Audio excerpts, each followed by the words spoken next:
So I've already asked the question, do you save and do you invest? And I actually got a lot of positive, awesome responses back from you guys. But I guess we go from the positive to the reality of, do you have student loan debt? And if you do, please don't be discouraged or feel alone. Millions of us.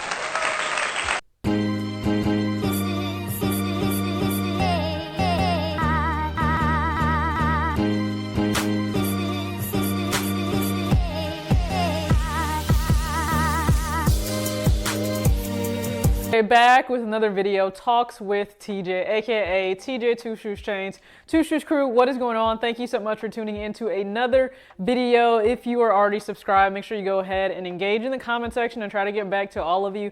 Thank you for the positive feedback on the fact that I try to engage with you guys. Trust me, I want to show as much appreciation to you as I can. If you're brand new, hopefully you find a video that you like or the content really speaks to you and you go ahead and hit the subscribe button. We are right now moving towards that 6K mark, which is awesome. If we can hit 7K by the end of the year, I'm grateful for it. If not, we'll just continue on this journey to see where it takes us. I have no idea. I think some of you have a lot higher potential aspirations that you think this will reach.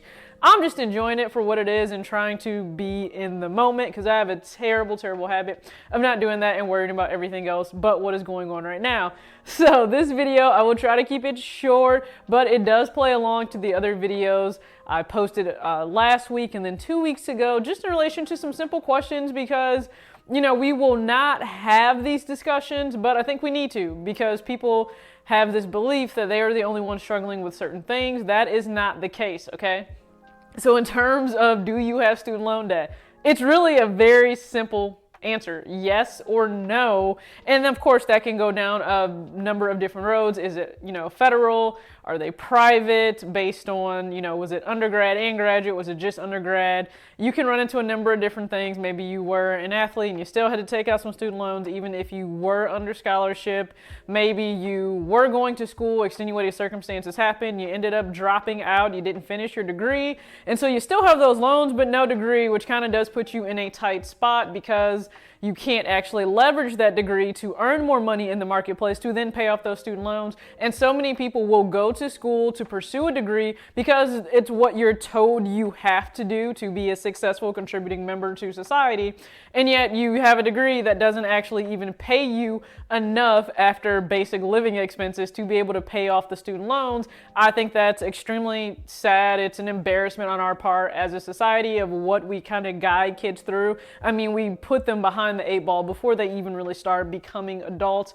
I think that's bad, but that's a whole different issue that I clearly am not going to be able to resolve on my own. But for those young adults that have student loan debt, ding, ding, ding, congratulations. Guess what? You are just like me. I'm no different than you. I do have student loan debt from my undergrad degree as well as my graduate degree. Now, I wasn't one of those kids that took out more or got student refund checks back, and so I used that to do whatever I wanted to do. No, I took out just the bare minimum of whatever was necessary to pay for school, and then paid the rest out of pocket, or I should say mom paid the rest out of pocket.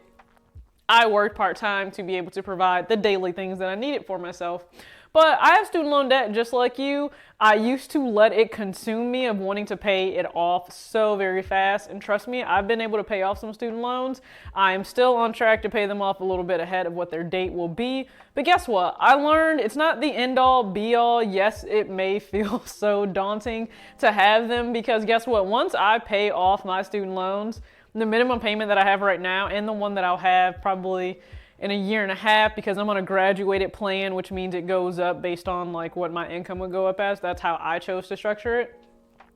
It will literally feel like an amazing raise. I'm talking a nice old raise. So trust me, when you are a sneakerhead, you do have to balance a lot, if you're doing it responsibly, between regular cost of living, any minimum debt payments you may have, whether that may be a car note, student loans, if you do have credit card debt or other personal loans that you may be paying off. I know some people will do a payment plan for bigger items like furniture, car repairs, doesn't matter.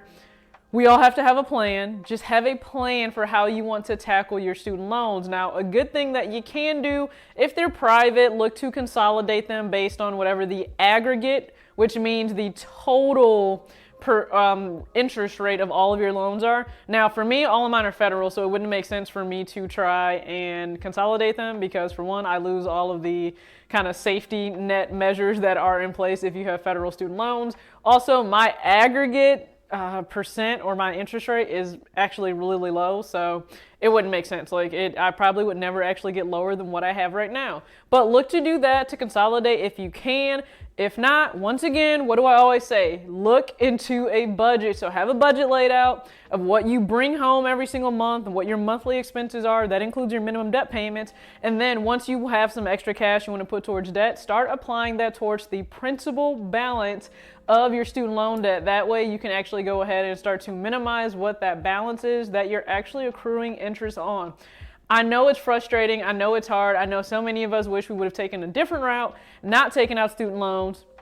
And for those of you that are going to comment, you have to go to college and take out, get certain degrees to go into certain professions. And that means that 99% of those people are going to need to take out loans because most of us can't afford the full degree out of pocket to become a lawyer or a doctor or sometimes an engineer, any number of things. Yes, that is understood in the grand scheme of all of this. So please don't start commenting down below this video. Yeah, well, if you want to become a lawyer, I highly doubt you're paying that out of pocket. Okay, we get it. That's like common sense at this point. So I don't think that's something we need to really bring up, okay? Got it, noted, okay? Let's just shut that down.